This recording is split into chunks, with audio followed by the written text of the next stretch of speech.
이날 밤 소녀는 몰래 덕세 할아버지네 호두밭으로 갔다. 낮에 봐두었던 나무로 올라갔다. 그리고 봐두었던 가지를 향해 작대기를 내리쳤다. 꽃송이 떨어지는 소리가 별나게 크게 들렸다. 가슴이 선뜻했다. 그러나 다음 순간 굵은 호두야 많이 떨어져라, 많이 떨어져라. 저도 물을 힘에 이끌려 마구 작대기를 내리치는 것이었다. 돌아오는 길에는 여리틀을 다리 치우는 그늘만 골라 짚었다. 그늘의 고마움을 처음 느꼈다. 불룩한 주머니를 어루만졌다. 호디송이를 맨손으로 깠다가는 몸이 오르기 쉽다는 말 같은 건 아무렇지도 않았다. 그저 근동에서 제해가는 이 덕세 할아버지네 호두를 어서 소녀에게 맛보아야 한다는 생각만이 앞섰다. 그러다 아차하는 생각이 들었다. 소녀더러 병이 좀 낫거들야 이사 가기 전에 한번 개울가로 나와달라는 말을 못해준 것이었다. 바보 같은 것, 바보 같은 것. 이튿날 소년이 학교에서 돌아오니 아버지가 나들이 옷으로 갈아입고 닭 한 마리를 안고 있었다. 어디 가시냐고 물었다. 그 말에도 대꾸도 없이 아버지는 안고 있는 닭의 무게를 겨냥해 보면서 이만하면 될까? 어머니가 망태기를 내주며 벌써 며칠째 개결하고 알 낳을 자리를 보준대요. 크진 않아도 살은 쪘을 거예요. 소년이 이번에는 어머니한테 어디 가시냐고 물어보았다. 저 소당골 윤씨 초시댁에 가신다. 제사상이라도 놓으시라고. 그럼 큰 나무를 하나 가져가지. 저 얼루스탁으로. 이 말에 아버지는 허허 웃고 나서 임마 그래도 이게 시속 있다. 소녀는 공연히 열적어 잿볼을 집어던지고는 외양간으로 가 쇳잔등을 한번 철썩 갈겼다. 새파랴도 잡는 척. 게을문은 날로 여물어갔다. 소녀는 갈림길에서 아래쪽으로 가보았다. 갈반 머리에서 바라보는 소당골 마을은 쪽빛 하늘 아래 한결 가까워 보였다. 어른들의 말이 내일 소년애가 양평읍으로 이사 간다는 것이었다. 거기 가서는 조그만 가격방을 보게 되려는 것이었다. 소녀는 저도 모르게 주머니 속 호두알을 만지작거리며 한숨으로는 수없이 갈꽃을 휘어 꺾고 있었다. 그날 밤 소녀는 자리에 누워서도 같은 생각뿐이었다. 내일 소녀네가 이사 가는 걸 가보나 어쩌나 가면 소녀를 보게 될까 어떨까. 그러다가 빵으로 잠이 들었는가 하는데 참 세상 일도. 마을 갔던 아버지가 언제 돌아왔는지 윤초시 때도 말이 아니야.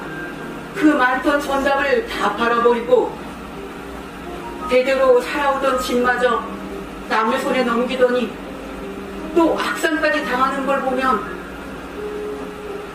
남포불 밑에서 바느질감을 안고 있던 어머니가 증손이라고 계집애 그의 하나뿐이었지요?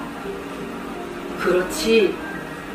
상해에 둘이 있던 건 어려서 잃고 어쩌면 그렇게 자식복이 없을까. 글쎄 말이지. 이번엔 왜 여러 날 앓는 걸 약도 변변히 못 써봤다더군. 지금 같아서는 윤초시대도 대가 끊긴 셈이지. 그런데 참 이번 계집애는 어린 것이 여간 전망스럽지 않아? 글쎄 죽기 전에 이런 말을 했다지 않아? 자기가 죽거든 자기 입던 옷을 꼭 그대로 입혀서 묻어달라고. 카레의 노래 김은 벌어진 섬마다 꽃이 피었다. 꽃피는 숲에 재은 올이 비쳐 구름처럼 부풀어오른 섬들은 바다의 별끝에 사슬을 풀고 어두워지는 수평선 너머로 흘러가는 듯 싶었다. 무트로 건너온 새들이 저무는 섬으로 돌아갈 때 물 위에 깔린 노른 수평선 쪽으로 몰려가며 소명을 했다. 저녁이면 먼 섬들이 박모 속으로 불려가고 아침에 떠오른 해가 먼 섬부터 다시 세상에 돌려보내는 것이어서 바다에서는 늘 먼 섬이 먼저 소멸하고 먼 섬이 먼저 떠올랐다. 저물 해가 마지막 노래 반쪽이던 물 비늘을 걷어가면 바다는 캄캄하게 어두워갔고 일몰로 달려들어 해안 하늘에 부딪히는 파도 소리가 어둠 속에서 뒤채였다. 시선은 어둠의 절벽 앞에서 꺾여지고 목축으로 가늠할 수 없는 수평선 넘어 캄캄한 물마루 쪽 바다로부터 선대미 같은 충포와 창공으로 무장한 적의 함대는 또다시 날개를 펼치고 몰려온다. 나는 적의 근거를 알 수 없었고 적 또한 내 적의 떨림과 기표를 알 수 없을 것이었다.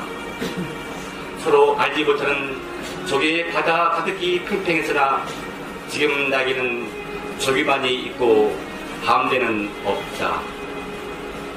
나는 저기 전 4월 초 한 날 서울 오금교에서 풀려났다. 내가 받은 문체의 내용은 무의미했다. 일관들은 신문은 결국 아무것도 묻고 있지 않았다. 그들은 헛것을 쫓고 있었다. 나는 그들의 언어가 가입했었다. 그들은 헛것을 정밀하게 짜맞춰 춤과 의의 구조물로 만들어가고 있었다.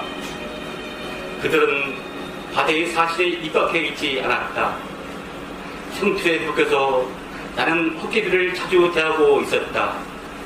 내 몸을 으깨는 헛것들의 매는 뼈가 깨어지듯이 아프고 깊었다. 나는 헛것의 무내무함과 눈앞의 절벽을 몰아세우는 매의 고통사에서 여러 번 실신했다. 나는 추록 직후 남대문 박여엠에 머물렀다. 영의정 대선 판사부들이 나를 유민하는 종을 보내왔다. 내가 중개인이었으므로 그들은 직접 나타나지 않았다. 종들은 다만 얼굴만 보이고 돌아갔다. 이 세상에 위로란 본래 없다는 것을 나는 알았다. 나는 장토로 쑤시는 허리를 시골 아전들의 횡난방 구들에 지져가며 남쪽으로 내려와 한 달 만에 순천에 당도했다. 내 백의 종군이 시작되었다. 한산, 거제, 고성 쪽에서 불러오는 동pe에는 꽃 피 속에 향기 속에 인육이 소하고 구른내가 스며 있었다. 축축한 숲의 향기를 실은 해풍이 끝자락에서 송정서는 구른내가 피어 올랐고 구른내가 밀려가는 바람의 꼴에 포개져서 섬에 꽃 향기에 실려왔다. 경상해안은 목이 잘리거나 코가 잘린 시체로 뒤덮였다. 폭탄과 화살이 무보로 나는 쌈의 뒷전에서 조선 수군은 적의 머리를 잘랐고 일본 수군은 적의 코를 베었다. 잘려진 머리와 코는 수금에 절져 상부에 받쳐졌다.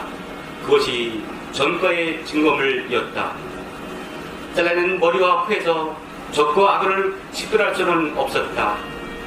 그래서 바다에서는 모든 족들의 머리를 자르고 코를 베었다.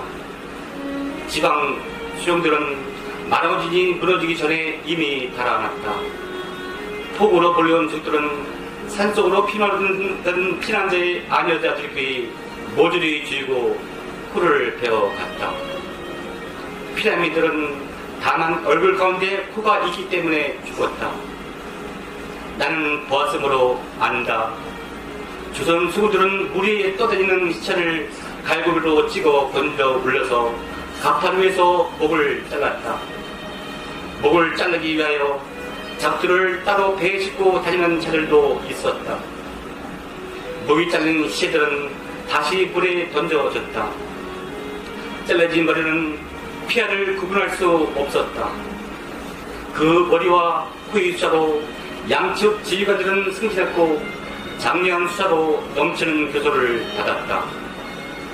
경상해안을 뒤덮은 시체는 순천, 보승만 여러 곳까지 떠내려와 밀물에 실려 갯발에 처박혔다. 시체는 아직도 살아서 꿈틀거리는 것처럼 보였는데 가까이 가보면 구더기들이 끓고 있었다. 목이 잘려나간 담배로 개와 조기들이 파고들었고 절벽 꼭대기에서 독수들이 지체를 끌며 극강화했다. 푸른 사자 와니니 이현. 와니니는 네 다리가 와들와들 떨렸다. 마디바를 똑바로 보기도 어려웠다. 그대로 마디바 앞에 고개를 조아리고 엎드리고 싶었다. 말라이카는 풀숲에 앉아 마디바를 향해 깊이 머리를 숙이고 있었다. 마디바의 사자라면 마땅히 그래야 했다. 하지만 와니니는 곧게 서서 마디바를 똑바로 보았다. 눈을 피하지 않는다는 것은 복종하지 않겠다는 뜻이었다. 와니니는 아산테의 그 말을 생각했다. 조금씩 진정이 되었다. 비로소 떨지 않고 입을 열 수 있었다. 네, 마디바 할머니, 와니니예요. 그래, 와니니. 약해 빠진 아이였지. 결국 어른이 될 수 없을 줄 알았는데 마디바가 와니니를 찬찬히 뜯어보며 나를 이었다. 여전히 몸집은 작고 앞으로도 그럴 테지만 눈빛이 용맹하구나. 무리를 이끄는 암사자의 눈을 가졌어. 쓸모없는 아이인 줄 알았는데 뜻밖이구나. 많이 달라졌다. 잘 자랐어. 쓸모없는 아이. 와니니는 그 말에 화가 치밀었다. 쫓겨나던 밤이 떠올랐다. 은갈의 강가에 혼자 숨어있던 말라이카의 초라한 돌이 떠올랐다. 그건 옳지 않은 말이었다. 어리석은 말이기도 했다. 마디바의 무리를 떠난 뒤 깨닫게 된 사실이었다. 초원 어디에도 쓸모없는 것은 없었다. 가차는 사냥감, 바닥을 드러낸 웅덩이, 썩은 나무덩굴, 역겨운 풀, 다치고 지친 떠돌이 사자들. 마디바가 쓸모없다고 여길 그 모든 것들이 지금껏 와니니를 살려주고 지켜주고 길러주었다. 쓸모없는 것은 하나도 없다는 사실을 알려주었다. 와니니는 더 이상 마디바가 두렵지 않았다. 마디바를 똑바로 보는 채로 말라이카에게 말했다. 말라이카, 일어나. 말라이카는 마디바의 눈치를 살피며 쭈뼛쭈뼛 일어나 와니니 곁에 섰다. 마디바의 눈길이 그제야 말라이카를 향했다. 넌 여전하구나. 덩치만 커졌을 뿐 아직도 철부지야. 언젠가 또 경솔한 짓을 벌여서 우리를 위험에 빠뜨릴 아이지. 그날 밤 네가 한 짓을 보고 알았다. 걷어봤자 쓸모없는 아이였어. 와니니가 마디바를 향해 포효했다. 아니요, 우리는 쓸모없지 않아요. 흉내기 수사자, 절름발이 수사자, 쫓겨난 암사자들. 할머니가 보기에 쓸모없는 우리들이 마디바의 무리를 돕기 위해 왔어요. 우리가 아니었다면 마디바의 사자들은 지금쯤 무토에게 기습당했을 거예요. 그때 멀리서 아산테의 포효가 들려왔다. 잇따라 무토와 세 아들이 포효하는 소리도 들렸다. 아산테와 그들의 소리가 뒤섞인 채 점점 멀어져 갔다. 아산테가 그들에게 쫓기고 있는 듯 했다. 저희가 할 일은 다 했어요. 이만 갈게요. 아산테 아저씨를 도와야겠어요.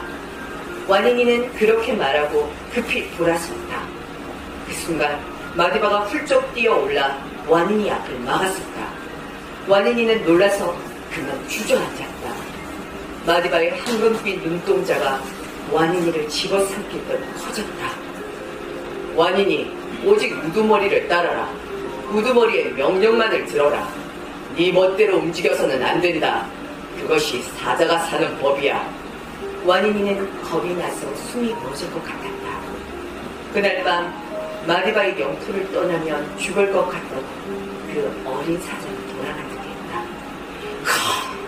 아산테의 포효가 다시 들려갔다. 이제 아무도 그 소리를 듣지 못했다. 완인이만 들을 수 있을 만큼 멀어져 있었다. 그 소리가 완인이를 간절히 불렀다. 완인이는 다시 일어났다. 아산테가 완인이를 부르고 있었다. 잠보가 완인이를 기다리고 있었다. 날라이카가 곁에 있었다. 완인이는 마디바와 마주섰다. 할머니, 전 이제 마디바의 사자가 아니에요. 내가 널 내쫓았지. 그렇지만 너는 다시 마디바의 사자가 될 수 있다. 아니요, 그러고 싶지 않아요. 난 완인이에요. 그리고 우린 완인이 무리예요. 완인이 무리? 마디바의 황금빛 눈동자가 다시금 완인이에게 덤벼들었다. 그러나 완인이는 그 눈을 피하지 않았다. 물러서지도 않았다. 내 영혼이 따뜻했던 날들. 포레스트 카터. 정찰을 맡은 까마귀 한 마리가 하늘을 날면서 날카롭게 까까 3번 울었다. 아마 우리가 여기 있다는 신호였으리라. 해가 나무에서 죽음에 가보신 얼음을 서서히 벗겨감에 따라 산 전체에서 살랑거리고 소금거리는 소리들이 되살아났다. 할아버지도 나처럼 눈을 모으고 귀를 기울이고 계셨다. 영혼의 마음은 근육과 비슷해서 쓰면 쓸수록 더 커지고 강해진다. 마음을 더 크고 튼튼하게 가꿀 수 있는 비결은 오직 한 가지. 상대를 이해하는데 마음을 쓰는 것뿐이다. 게다가 몸을 꾸려가는 마음이 욕심 부리는 걸 그만두지 않으면 영혼의 마음으로 가는 문은 절대 열리지 않는다. 참 묘한 일이지만 늙어서 자기가 사랑했던 것들을 떠올리게 되면 좋은 점만 생각나지 나쁜 점은 절대 생각나지 않는다. 그게 바로 나쁜 건 정말 별거 아니라는 걸 말해주는 것 아니겠느냐. 인디언 제비꽃이 한창 피어나는 3월 말경이 되면 우리는 자주 산에 들어가 꽃도 따고 열매도 줍곤 했다. 그러다 보면 차갑고 매섭게만 느껴지던 바람이 어쩌다 잠깐 달라지는 걸 느낄 때가 있다. 깃털처럼 부드럽게 볼을 만지작거리고 지나가는 그 바람에는 흙냄새가 배어 있었다. 그 바람은 저 멀리서 봄이 오고 있는 중이라는 걸 알려주는 전령이었다. 나는 그 창문으로 낙대별이 반짝이는 것을 또렷이 볼 수 있었다. 그 별은 저녁 으스름이 내리기 시작하면 창백한 얼굴로 빛을 비추다가 밤이 어두워질수록 점점 더 밝은 빛을 토해냈다. 할아버지와 할머니, 일로 전까지 저 별을 보고 있을 것이다. 나는 창가에 1시간씩 서서 늑대별을 바라보았다. 그러면 할아버지가 나에게 추억들을 보내주셨다. 아마 우리 모두 입 밖에 내지는 않았지만 남겨진 시간이 얼마 안 된다는 것을 깨닫고 있었다. 이제 할머니는 할아버지와 내가 가는 곳이면 어디라도 따라오셨다. 우리는 그 남은 시간 동안 충실히 살았다. 우리는 가을이면 가장 새빨간 단풍잎을 찾아냈고 또 봄이면 가장 푸른 제비꽃을 가리키며 서로에게 알렸다. 작은 나무야, 나는 가야 한단다. 내가 나무들을 느끼듯이 귀 기울여 듣고 있으면 우리를 느낄 수 있을 거다. 뭘 기다리고 있으마. 다음번에는 틀림없이 이번보다 나을 거야. 모든 일이 잘 될 거다. 할머니가. 그는 울면서 바이올린을 연주했다. 그는 바람과 늑대별과 산등성이와 아침의 탄생과 죽음을 노래했다. 다음날 아침 우리는 관을 만들어 할머니를 산꼭대기까지 모셔가 할아버지 곁에 묻었다. 나는 두 분의 혼인 지팡이를 가져가 두 분의 무덤 사이에 돌무더기를 쌓아 잘 세워두었다. 나는 두 분이 나를 위해 새겨놓은 자국들을 바라보았다. 지팡이 끝에 있던 그 자국들은 두 분이 느낀 깊은 행복을 나타내고 있었다. 레미제라블, 빅토르 위고. 장발장은 가난한 농가에서 태어났다. 지질이 가난한 것도 모자라 아주 어려서 부모를 잃고 고아가 되었다. 가족이라고는 아이들 7을 데리고 가부가 된 누이 하나가 전부였다. 누이는 고아가 된 장발장을 데려다 키웠고 장발장이 25살 때 매형이 죽자 그 집안의 가장이 되었다. 그의 청년 시절은 고되고 힘든 노동의 연속이었다. 타고난 천성이 성실했던 그는 닥치는 대로 일을 했고 누이도 열심히 도왔지만 7이나 되는 아이들 때문에 생활은 언제나 빈곤했다. 그러던 중 혹독한 겨울이 왔다. 그 당시 젊은이들의 처지가 그랬듯이 장발장은 일거리를 찾을 수가 없었고 집에는 아이들을 위한 빵이 없었다. 어느 일요일 저녁 장발장은 굶주린 조카들을 보다 못해 거리에 나가 빵집 유리창을 깨고 빵을 훔치다가 붙잡혔다. 그는 가택 침입과 절도 혐의로 체포되었고 유죄 판결을 받아 5년형을 받았다. 감옥에 있는 동안 그는 꼭 한 번 누이 소식을 들었다. 6 아이들은 어떻게 되었는지 모르고 누이는 막내 하나만 데리고 파리 빈민가에서 살고 있다고 했다. 그 후로는 영영 아무 소식도 듣지 못했다. 감옥에 들어간 지 4년째 되던 무렵 타로 갈 기회를 얻었다. 하지만 곧 붙잡혔고 그 죄로 형이 3년 연장되었다. 또다시 탈옥을 시도했지만 얼마 안 가 다시 붙잡혔고 마침내 모두 19년이라는 긴 세월을 비참하게 감옥에서 보내야 했다. 1825년에 그는 마침내 석방되었다. 유리창을 깨고 빵 한 조각을 훔친 죄로 감옥에 들어간 지 19년 만에 풀려난 것이다. 그는 자기의 신세를 한탄하면서 흐느껴 울기도 하고 몸서리를 치기도 하면서 감옥에 들어갔다. 하지만 그곳에서 나올 때는 아무것도 느끼지 못하는 인간으로 변해 있었다. 들어갈 때는 절망감에 몸부림쳤지만 나올 때는 희망도 절망도 느끼지 못하는 음울한 성격으로 변해 있었다. 그는 원래 무지한 사나이였다. 읽고 쓰는 것을 배운 적도 학교 근처로는 지나가 본 적도 없는 우지랭이였다. 하지만 바보는 아니었다. 원래 타고난 지혜의 빛이 그의 마음에서 빛나고 있었다.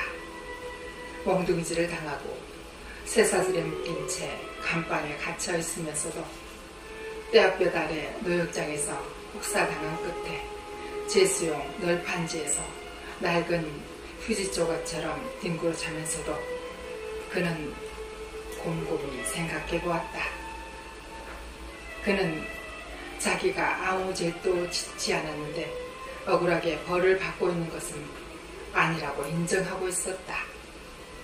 자기가 잘못한 것은 누가 뭐라 해도 명백한 사실이었다. 하지만 지나치게 무거운 형벌을 받고 있다는 점은 확실했다. 연금술사 파울로 코엘료. 그는 자신의 마음이 속삭이는 얘기에 온통 귀를 기울이며 계속 말을 타고 사막을 달렸다.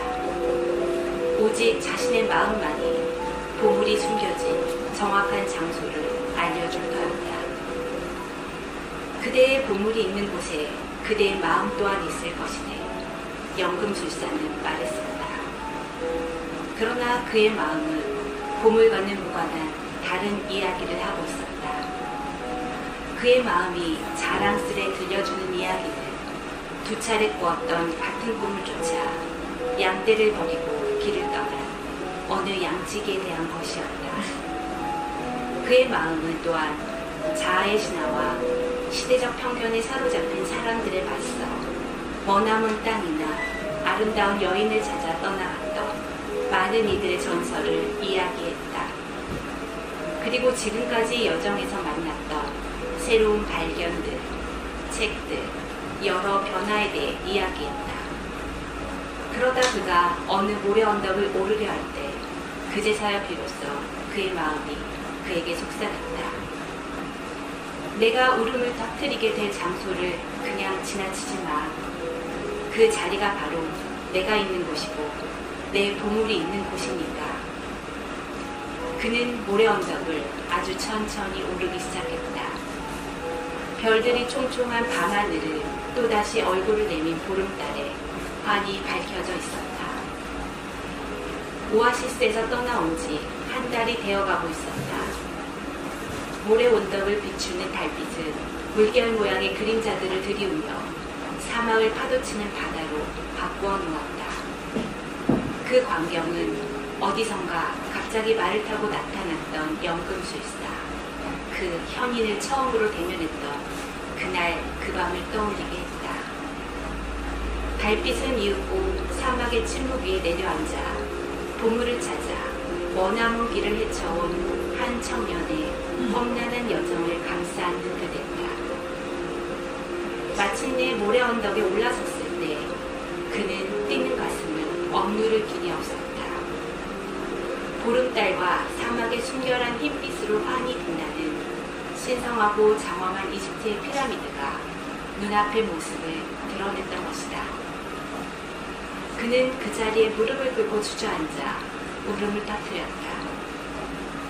자아의 신화를 믿게 되고 늙은 왕, 크리스털 상인, 영국인, 그리고 연금술사를 만날 수 있었던 것에 대해 신께 감사했다. 그리고 무엇보다도 사랑은 결코 자아의 신화와 결별하는 것이 아님을 깨닫게 해준 사막의 한 여인을 만날 수 있었던 것에 대해 감사했다. 오랜 세기를 건너온 피라미드가 저 높은 곳에서 그를 내려다보고 있었다. 만일 그가 원한다면 당장이라도 오아시스로 되돌아가 파티마와 결혼하고 평범한 양치기로 살아갈 수도 있을 터였다. 그러고 보면 연금술사는 만물의 언어를 알고 납을 금으로 변하게 하는 법을 알고 있으면서도 사막에서 계속 살고 있었다. 연금술사는 자신의 학문과 기술을 그 누구에게도 과시할 필요가 없었던 것이다. 산티아고 역시 자아의 신화를 찾아 오랜 여행을 하는 동안 필요한 모든 것을 배웠고 그가 꿈꾸던 모든 삶을 살았다.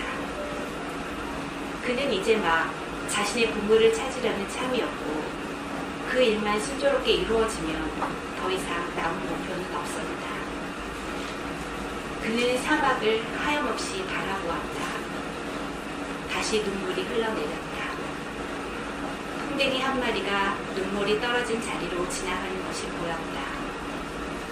이집트에서는 풍뎅이가 신의 상징이라는 말을 들은 기억이 난다. 사막의 여로 어디쯤에서였을 것이다. 라이 오렌지나무 바스콘 셀로스 가난에 찌든 손가락. 얼마나 슬픈 크리스마스 만찬이었는지 나는 기억조차 하고 싶지 않다. 모두들 아무 말 없이 음식을 먹었다. 아빠는 빵만 조금 맛보았을 따름이다. 면도도 하지 않았고 자정미사에도 가지 않았다. 그보다 더 슬픈 일은 이야기를 하려 하지 않았다는 것이다. 아기 예수의 탄생을 축하하는 날이라기보다는 죽음을 슬퍼하는 날 같았다. 아빠는 모자를 집어들고 밖으로 나가버렸다. 나간다는 말도 성탄을 축하한다는 말도 없이 슬리퍼를 신은 채 그렇게 나가버렸다. 그래서 남아있는 사람들도 서로에게 메리 크리스마스라는 말을 하지 못한 것 같았다.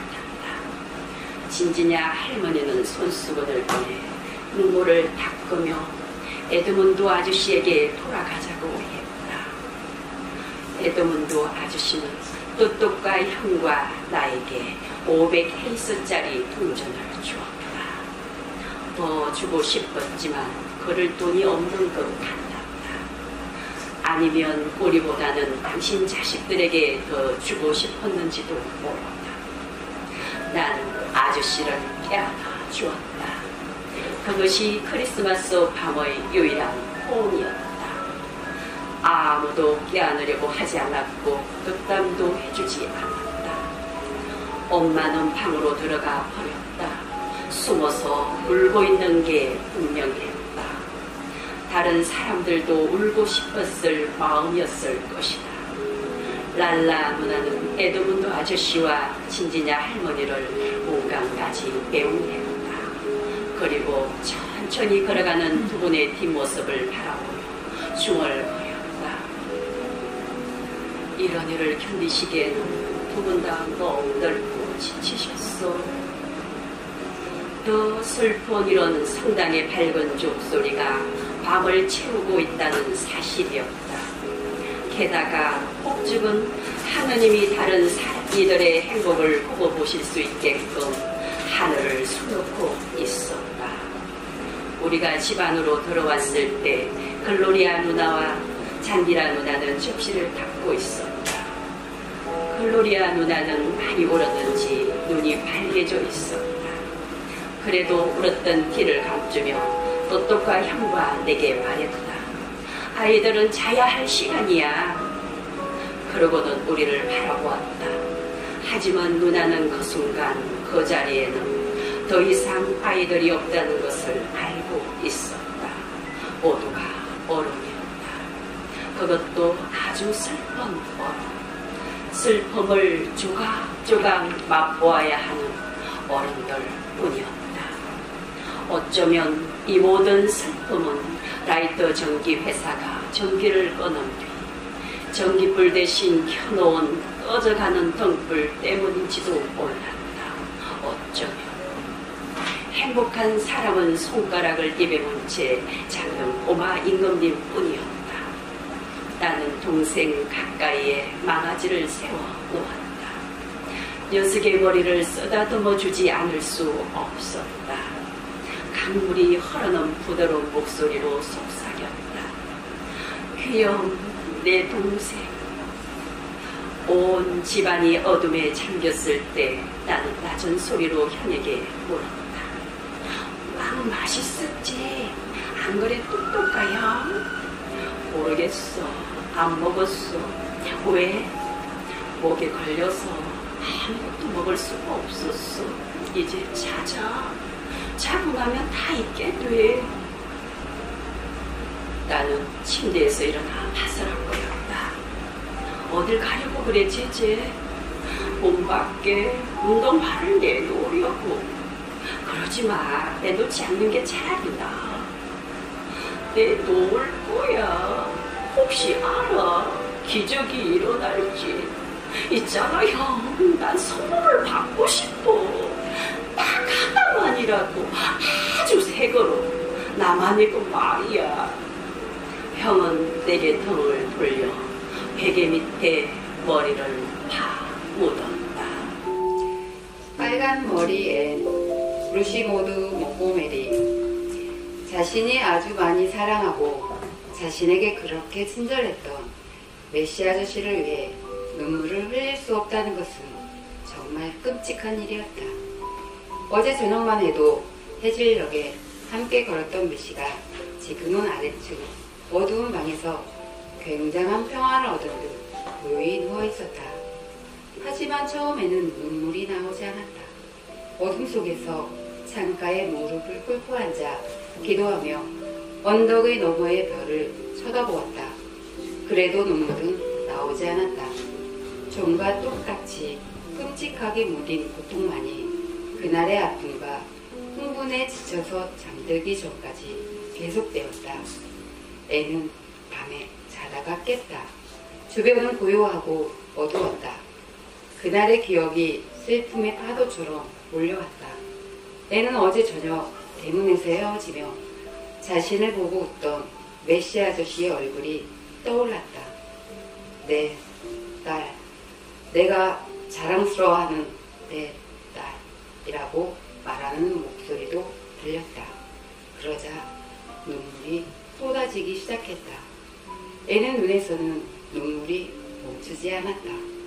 마릴라는 그 소리를 듣고 방으로 와 애인을 달래주었다. 얘야, 그렇게 울지 마라.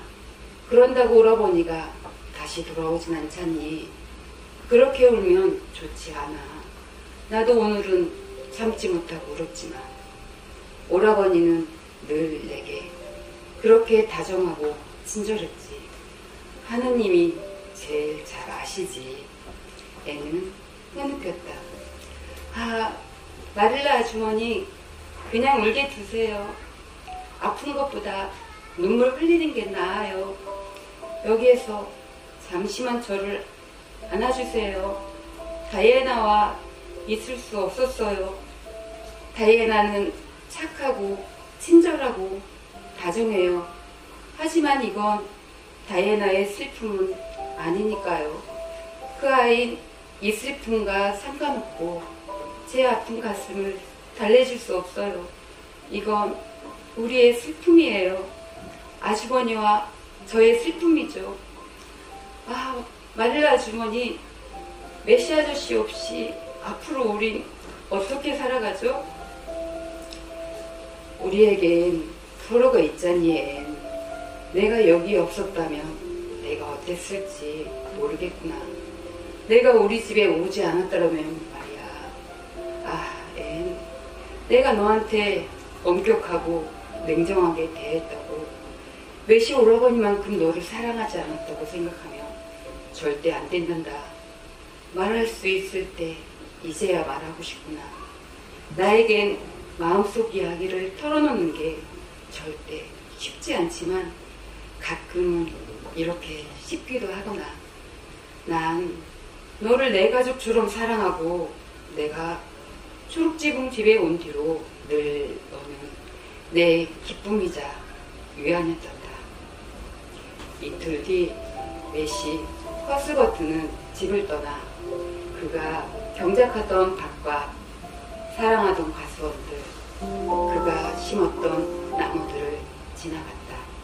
에이벌리는 다시 평온을 찾았고 초록지붕 집의 일도 평상시대로 돌아가 전처럼 규칙적으로 해야 할 일들을 했다. 하지만 엠과 마릴라는 익숙한 것의 상실이 주는 아픈 마음을 그대로 간직해야 했다. 애는 메시 아저씨가 없어도 사람들이 전처럼 살아갈 수 있다는 것을 알고 새삼스럽게 다시 슬퍼졌다. 전나무 숲 뒤로 해가 떠오르고 정원에는 연분홍색 꽃봉오리가 핀 것을 보고 익숙하게 반가워하는 자신이 부끄러워서 자책했다. 다이애나가 찾아와서 재밌는 이야기를 할 때 애니 웃고 미소 지을 때도 그랬다. 꽃과 사랑, 우정이 있는 이 아름다운 세상은 애니 상상하고 감동하게 하는 힘을 전혀 잃지 않았다. 삶은 여전히 끈질긴 목소리로 앤을 불렀다. 김약국의 딸들.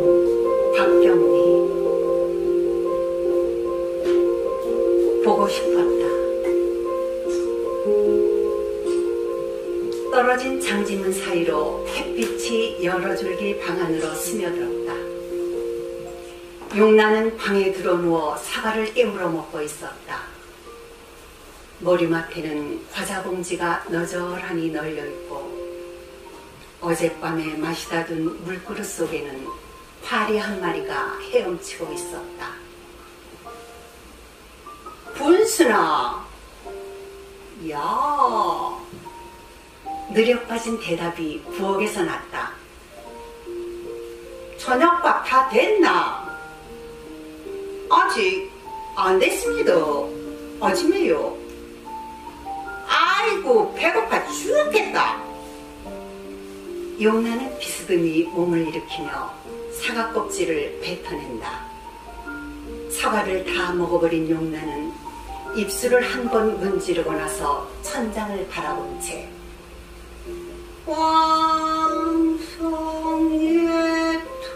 왕성예토의 밤이 되니 별로 신통치도 않은 노래를 뽐는다. 산산이 금이 간 거울 앞에 뚜껑마저 달아난 크림통이 있고 그 속에는 먼지가 뽀얗게 앉아 있었다. 아마 연하기는 거울이 산산조각이 나서 들고 나가 팔아먹지 못한 모양이다. 밥 아직 멀었나? 다 돼갑니다. 분순이는 장독간으로 왔다 갔다 한다. 저녁을 먹고 나면 뭘 하노? 심심해서 못 살겠네. 시부렁거리다가 요 밑에 손을 쑥 넣어본다. 손에 딸려 나온 것은 1원짜리 지정 한 장과 50전짜리 은전 한 잎이다. 활동사진이나 보러 갈까? 용란이는 혼자 궁리를 하고 있는데 아줌매요, 아줌매요. 분순이가 수선스럽게 부른다. 와, 누가 와신도? 누가? 용나이는 수세미가 된 머리를 걷어올리고 옷걸음은 풀어진 채 방문을 열고 내다본다. 어디서 왔노? 아줌매요, 어떤 남자가 와신도? 분순이가 목소리를 낮추며 소곤거린다. 남자가? 야, 이거 아줌매 주라 안 갑니까? 대문밖에 지금 소원이 있습니다. 분수는 대문간을 힐끗힐끗 돌아보며 쪽지 하나를 내민다. 이긴 먹고 펴본다. 용나나, 내가 도영에 왔다. 내가 남방산 사장터에서 니를 기들을 끼니 밤에 오니라. 한돌이. 겨우 굽적거린 서투른 글씨, 읽는 용란도 어설프다. 하지만 한돌이란 이름 석자만은 똑똑히 눈에 들어왔다. 그러기에 그의 얼굴은 새빨개졌던 것이다. 박사가 사랑한 수십, 오가와 요코. 나와 우리 아들은 그를 박사라고 불렀다. 그리고 박사는 우리 아들을 루트라고 불렀다. 아들의 정수리가 루트 기어처럼 평평했기 때문이다. 오, 이거 꽤 영리한 마음이 담겨 있을 것 같군. 박사는 아들의 머리를 이리저리 쓰다듬으면서 말했다.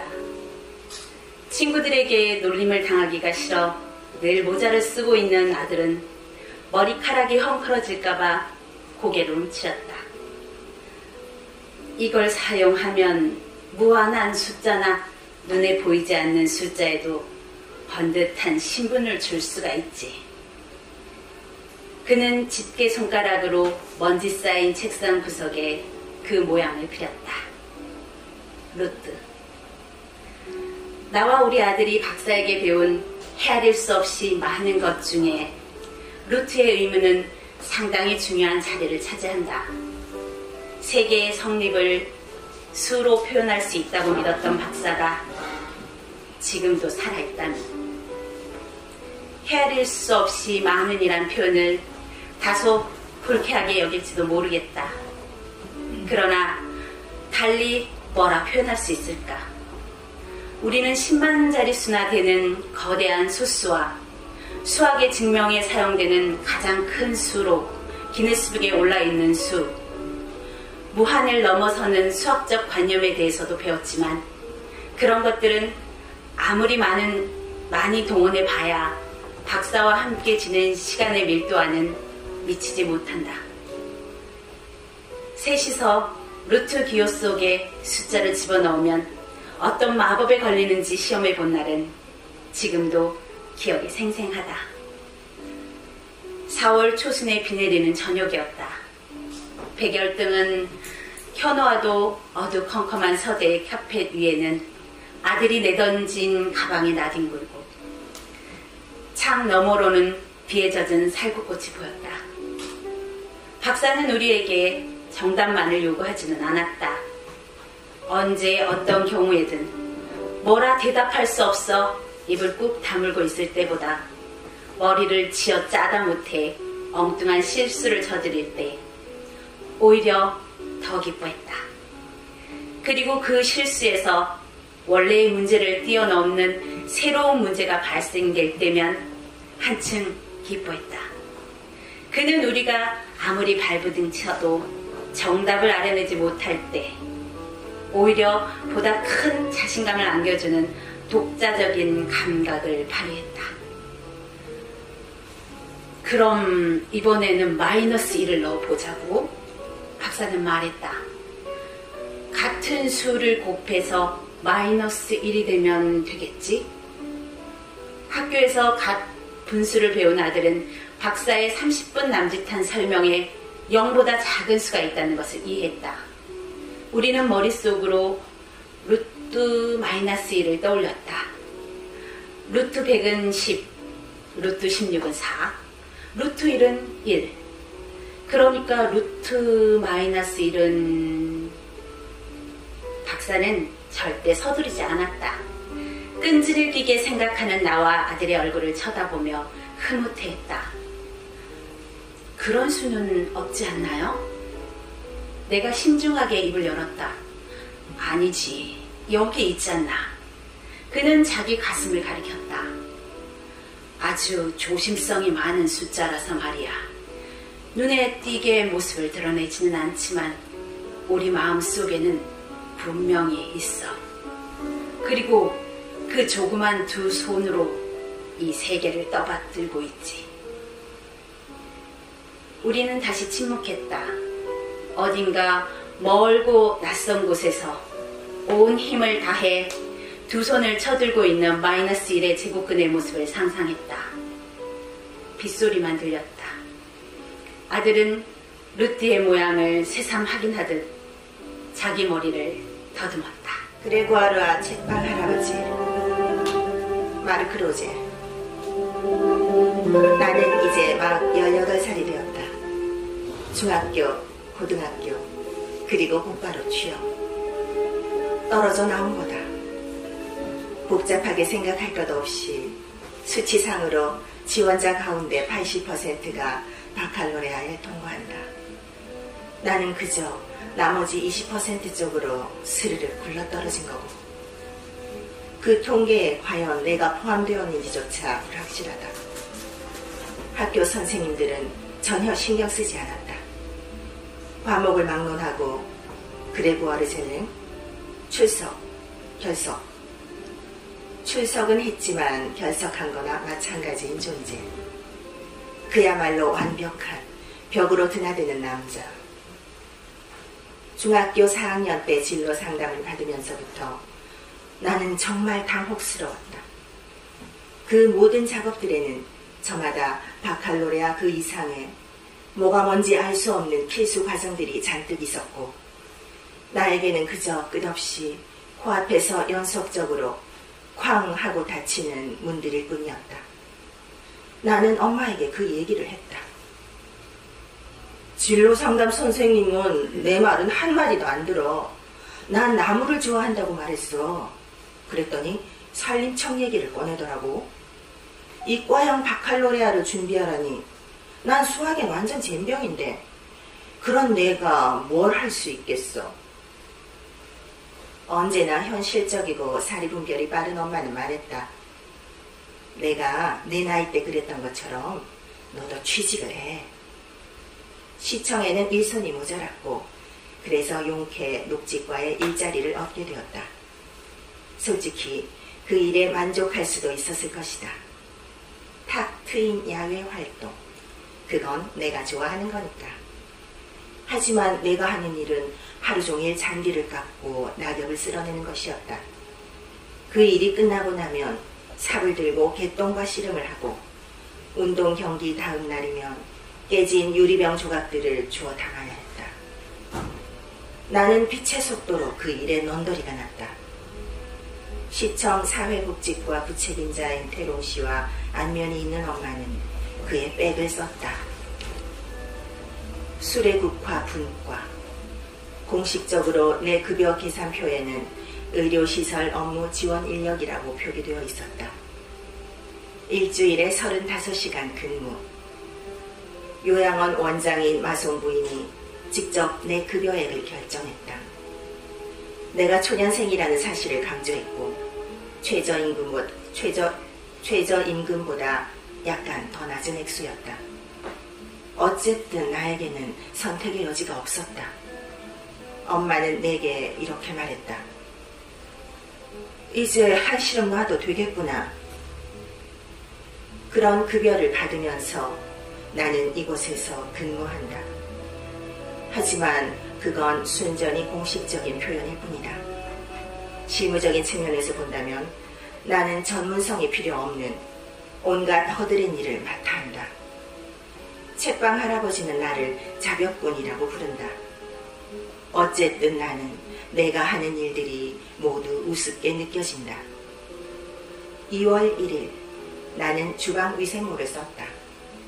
마침 주방에 갑자기 구멍이 생겨서 그 자리를 때우러 간 거였다. 바깥 날씨는 무척 쌀쌀했다. 기껏해야 3, 4도 정도밖에 되지 않았다. 하지만 주방 안은 한증막이었다. 27도. 게다가 12시가 되기 전 조리장 장미셸이 오늘의 요리에 대미를 장식할 때쯤이면 30도까지 올라간다. 거기서 일한 첫 달부터 나는 주방 일이라는 게 이 세상 그 어떤 일보다도 빡세다는 걸 뼈저리게 알게 되었다. 데미안 헤르만 헤세. 나는 어린아이 때 늘 그랬듯이 다시 꿈을 많이 꾸기 시작했다. 여러 해 동안 꿈을 꾸지 않았던 것 같다. 이제 꿈이 다시 나타났다. 전혀 새로운 종류의 영상들, 그리고 매우 자주 그 초상이 꿈속에서 떠올랐다. 살아서 이야기하며 친절하거나 적대적으로, 어떤 때는 얼굴을 찡그렸고 어떤 때는 무한히 아름답고 조화롭고 고귀했다. 그리고 어느 아침 그런 꿈들을 꾸다 깨어났을 때 나는 갑자기 그 그림의 실체를 알아보았다. 그 그림은 참으로 기막히도록 친숙하게 나를 바라보고 있었다. 내 이름을 부르는 것 같았다. 나를 잘 아는 것 같았다. 어머니처럼 아득한 시절부터 내내 나를 향해 있었던 것 같았다. 가슴이 뛰는 것을 느끼며 나는 그림을 응시했다. 순 많은 갈색 머리카락을, 절반쯤 여자의 것인 입술을, 특별하게 밝은 뚜렷한 이마를, 그리고 점점 더 분명하게 인식을, 재발견을, 알을 느꼈다. 나는 자리에서 벌떡 일어났다. 그 얼굴 앞에 서서 아주 가까이에서 그것을 바라보았다. 크게 뜬 초록빛 도는 굳은 두 눈을 들여다보았다. 오른쪽 눈이 다른 쪽보다 약간 더 높이 있었다. 그런데 문득 그 오른쪽 눈이 찡긋했다. 가볍고 섬세하게, 그러나 분명하게 찡긋했다.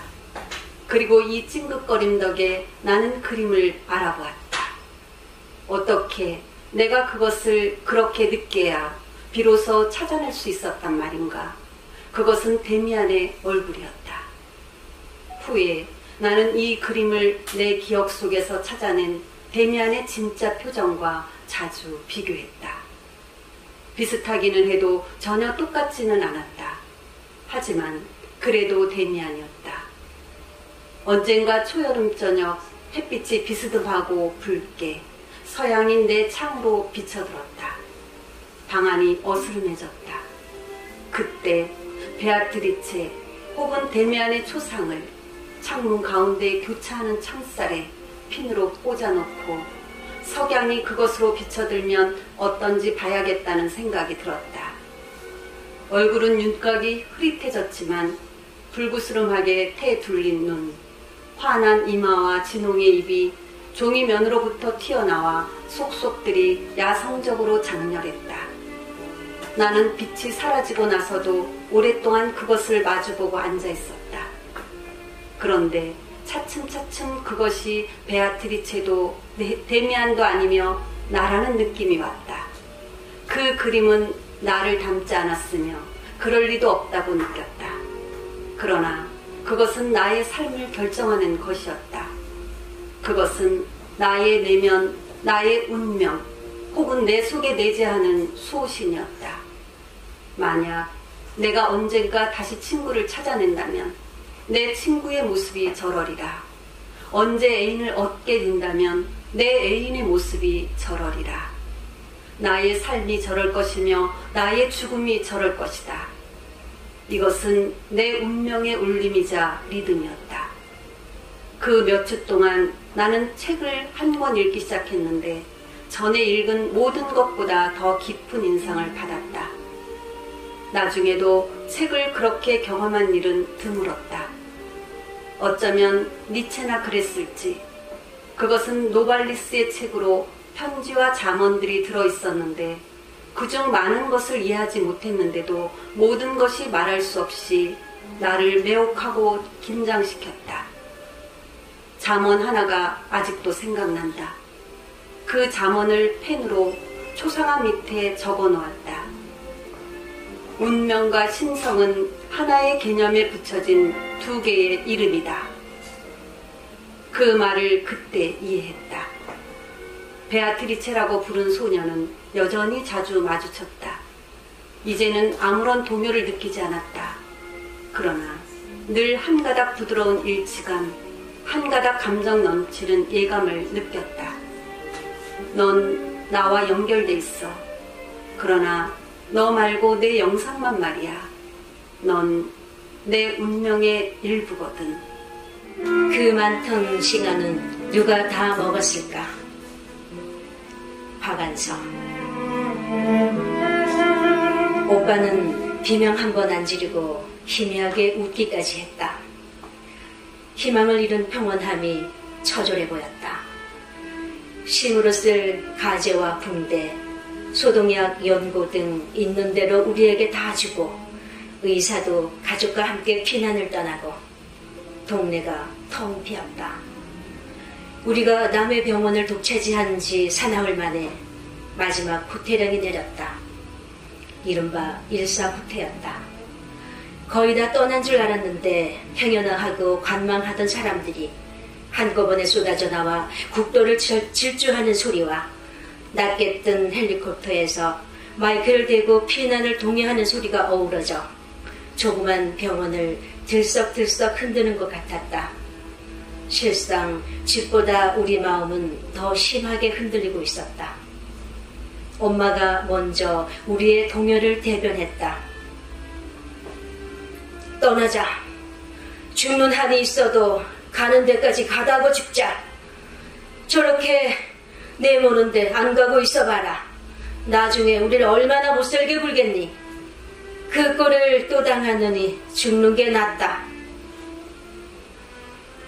병원 뒷뜰에 부실하지만 손수레가 하나 남아있는 걸 봐두고 있었다. 차를 얻어 탈 수 있는 건 소수의 혜택받은 사람들이고 그런 사람들은 다 진즉 떴고 나중판에는 널빤지에다 바퀴만 달아 손수레를 만들어 아이나 기묘한 짐을 싣는 게 유행처럼 돼 있었다. 10중 8구는 부실해서 버리고 떠났을 손수레에다 오빠를 실었다. 엄마하고 올케는 아이를 하나씩 업고 보따리를 이고 들었으니 손수레는 다 내 몫이었다. 내 짐은 천근이었다. 마지막 후퇴의 대열에 무작정 뛰어들긴 했지만 우리는 점점 뒤처졌고 겨우 무학지를 넘고 나서 나는 지쳐서 나자빠졌다. 날이 어둑어둑해지고 있었다. 조금만 더 가자. 응? 조금만 더. 엄마가 무자비하게 다그쳤다. 한강다리가 어떻게 조금만 더야? 나는 쌓이고 쌓인 분노로 당장 폭발할 것 같았다. 피난도 팔자에 있어야 가지 아무나 가는 게 아닌가 보다. 그러나 피난 가는 척이라도 해보자꾸나. 저 동네에 아는 집이 있으니 거기 머물렀다가 세상이 또 한 번 바뀌어 사람들이 돌아올 무렵 우리도 피난 갔다 오는 것처럼 우리 동네로 돌아가자꾸나. 그 수밖에 없다. 엄마는 줄창 그런 계략을 짜고 있었던 듯 차분하고 조리 있게 말하며 거기서 바라보이는 동네를 가리켰다. 우리가 가짜 피난지로 정한 동네는 현조동이었다. 다시 현조동이라니. 그러나 이상하게 마음이 가라앉으면서 한 발자국도 못 움직일 것 같던 팔다리에 새로운 힘이 솟았다. 층층다리를 통하지 않고 올라갈 수 있는 길은 좀 돌게 돼 있었지만 손수레 때문에 그 길을 택했다. 마지막 피난민이 드문드문 맹수에 놀란 토끼처럼 화들짝 뛰어내리는 길을 거슬러 우리는 숨가쁘게 새로운 피난처에 도착했다.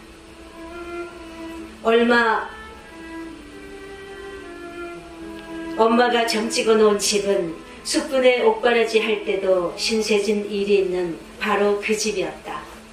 그 집도 피난을 떠나고 집이 잠겨 있었다. 그러나 허술한 집일수록 자물쇠도 허술한 법이어서 우리는 힘을 합해 아예 문고리째 낚아챘다. 방금 떠난 것처럼 아랫목에 온기가 남아있었고 윗목엔 먹다 남은 밥상이 그냥 해버려져 있었다. 총각김치에 이빨 자국이 선명했다. 우리는 먼저 양식이 있을 법한 데를 뒤졌다. 우리가 가진 양식은 너무 적었고 어느 세상에서나 목구멍은 포도청이었으므로 우리는 우리가 하는 짓에 조금도 양심의 가책을 느끼지 않았다. 쌀은 없고 잡곡 한 움큼과 밀가루가 반자루가량 남아있었다. 저녁은 새로 짓지 않고 남기고 간 찬밥으로 때웠다. 군불도 뜨끈뜨끈하게 지폈다. 더 나쁜 일이 일어날 건덕지가 없을 지경까지 몰렸을 때의 평화로움 안에서 우리는 깊은 숙면에 빠졌다. 새날이 밝았다. 오빠가 오래간만에 잘 잡노라고 기지개를 켰다. 나는 앞으로 후퇴한 정부가 수복됐을 때 생각만 하고 당장 당면한 또 바뀐 세상엔 어떻게 대처해야 살아남을 수 있을 것인가에 대해선 대책 없는 식구들이 답답하고 짐스러웠다. 오빠를 손수레에서 내려놨다고 해서 내 짐이 가벼워진 건 아니었다. 나는 바뀐 세상의 눈치를 보려고 조심스럽게 문 밖으로 나갔다.